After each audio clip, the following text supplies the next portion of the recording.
Hello everyone. Today the lecture related to the nuclear magnetic resonance, we are going to discuss about the interpretation of NMR spectra.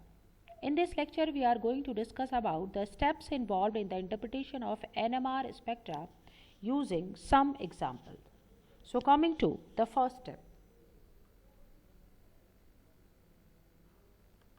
The first step is the determination of the equivalent and the non-equivalent proton, and this will helps in determination of the number of the signals which we are going to obtain on the NMR spectra. So a set of proton of identical environment is called as equivalent proton, and the protons having different environment is called as non-equivalent proton. The equivalence of a proton can be easily judged by the isomer number. Suppose each hydrogen or proton in the molecule is substituted by some other atom Z. If the substitution of either of the two proton by Z is expected to furnish the same product or the enantiomeric products, or we can say that the mirror images, then the two proton would be chemically and magnetically equivalent, and they are supposed to give one NMR signal for both the proton. But if the substitution result in the diastereomeric products, then the environment of these two protons are neither identical nor mirror images of each other. Then these protons are non-equivalent and we expect an NMR signal for each of them. So it is important to note that the number of the signals is equal to the number of the non-equivalent protons present in a structure. Coming to the step number 2. In step number 2, we are going to determine the chemical shift, and these chemical shift will help in determination of the position of the NMR signals. To understand about chemical shift, we have to understand about the shielded proton and the de-shielded proton. So when a molecule is placed in a magnetic field, its electrons are caused to circulate, and in circulating they generate secondary magnetic field, which is known as induced magnetic field. This induced magnetic field opposes the applied magnetic field. The field felt by the proton is thus diminished and the proton is said to be shielded. If any electronegative atom is present in the structure, then it will take the electron cloud and induced field reinforces the applied field, and the proton is said to be de-shielded. And this shielding and the de-shielding will result in the chemical shift value.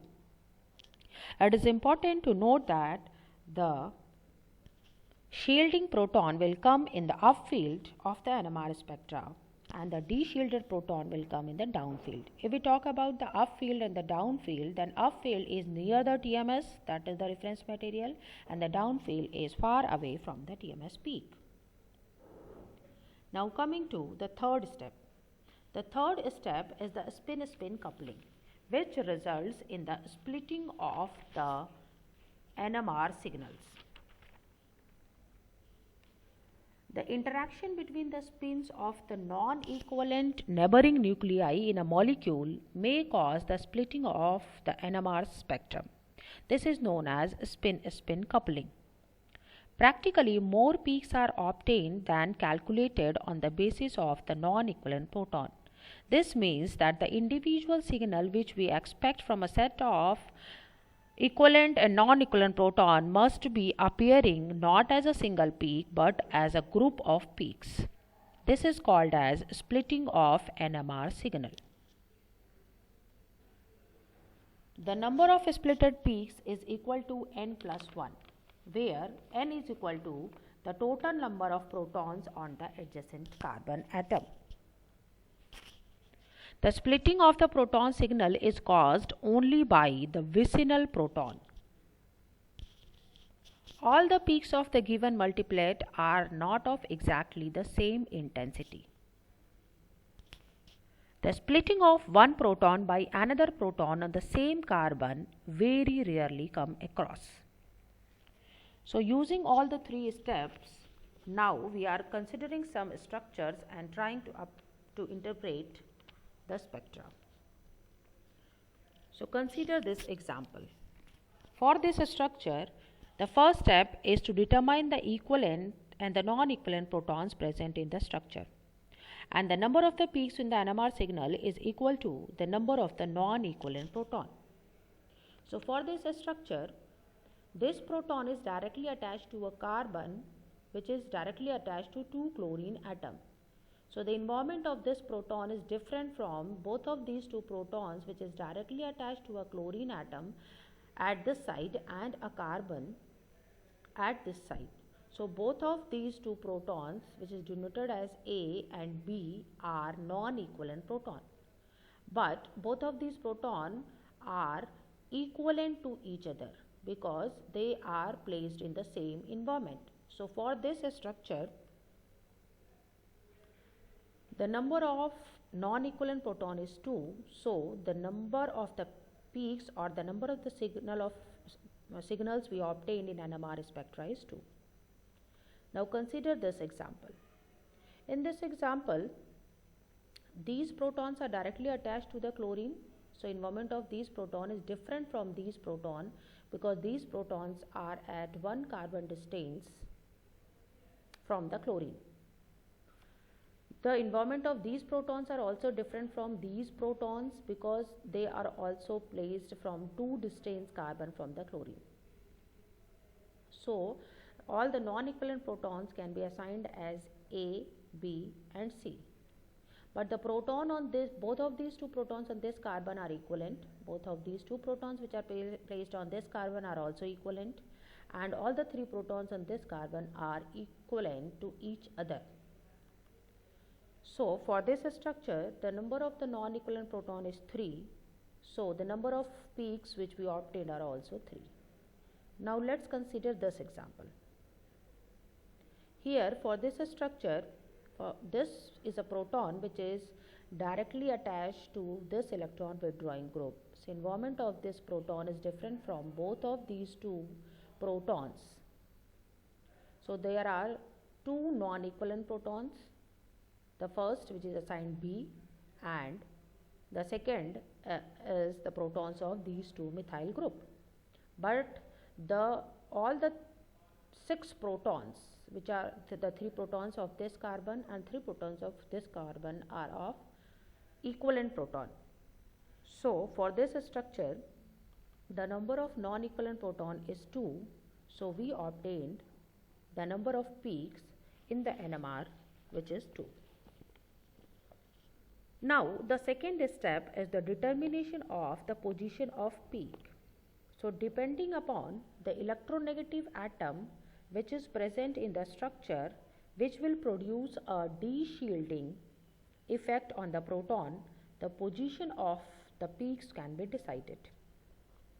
In this structure, this proton, this green proton, is affected directly by 2 chlorine atoms. So it is more de-shielded as compared to these protons, which is only attached by this one chlorine atom. So if we see the position of peaks given for this structure, then this is the TMS peak. TMS is the trimethylsilane, which is the reference material, and then the signal of these protons will come, and then the signal of this proton will come. Because this proton is more de-shielded, so it will come downfield, means far away from the TMS. Now coming for this structure, if we consider this structure, then these protons are de-shielded because they are directly attached with a chlorine. So the signal for these protons will come last from the side of the TMS.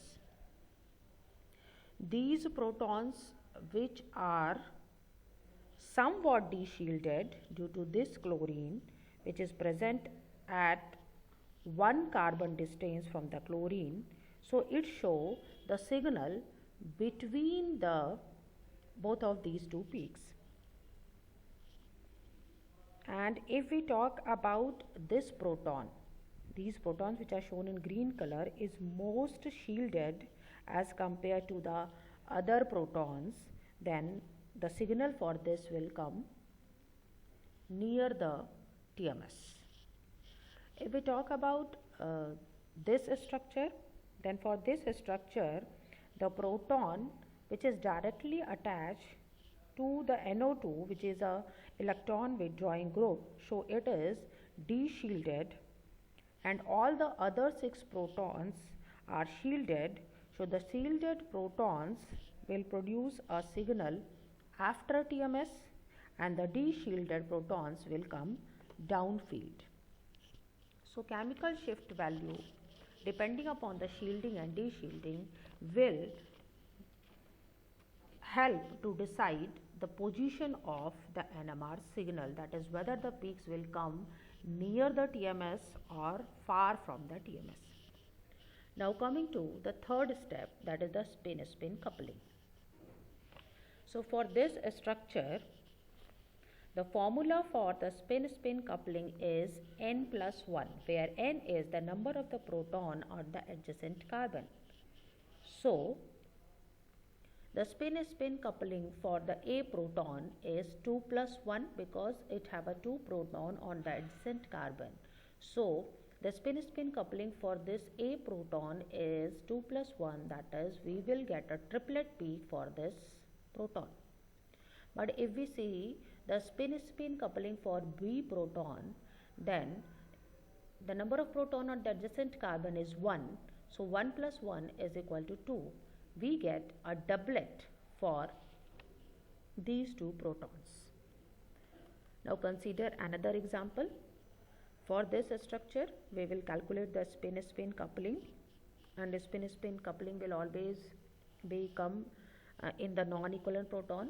So here in the structure there are 3 non-equivalent proton, and the spin-spin coupling for the A proton is n plus 1, that is number of proton on adjacent carbon is 2. So 2 plus 1, 3. We get a triplet peak for these proton. Spin-spin coupling for the B proton is, we have adjacent carbon 3 proton, so it is 3 plus 1. Another adjacent carbon having 2 protons, so it is 2 plus 1. So total we get a multiplet, that is 12 splitted peak for this B proton. Now the spin-spin coupling for C proton. So for C proton, the adjacent carbon have 2 protons, so 2 plus 1 is equal to 3, that is we get a triplet peak for these protons. Now consider another example. This is the structure, and we have 2 non-equivalent proton. So spin-spin coupling for the A protons is, both of these proton have an adjacent carbon which have only 1 proton, so n plus 1 is equal to 1 plus 1. We get a doublet peak for all these protons. And the spin-spin coupling for the B proton. So for B proton we have adjacent 6 proton, so 6 plus 1, that is we get a septet for this proton. So this is the spin-spin coupling, that is the step number 3. In step 1 we have determined the equivalent and non-equivalent proton. In step 2 we have determined the position of peaks depending upon the shielding and de-shielding. And step number 3 we have determined the spin-spin coupling. Now let's consider somewhat real spectrum. So this is the real spectrum of this compound. This is the TMS peak which will come on the 0 ppm. All these are the delta value. So this is the TMS peak which will come on the 0 ppm. This is the doublet peak for these protons because of the less de-shielding, and it is near the TMS, and this is the triplet for this proton because of the more de-shielding, it is away from the TMS. The integral value on the peak will represent the number of the protons present in the peak. So it is the integral value 2 for these 2 protons, It means the two protons are present in these peak and the integral value for these peaks are 1. It means these peak will consist of this one proton. Now consider another example. This is the real spectra for this structure, and in this structure also this is the TMS peak. This is the integral value 6. It means it is a peak of this, and peak of these 6 protons, and this have an integral value of 1, means this is the peak of this proton, which is a septet. So this is the real spectra, and this is all about the interpretation steps in the NMR spectra. If you like this video, please do subscribe my channel and share with your friend. Thank you for your time.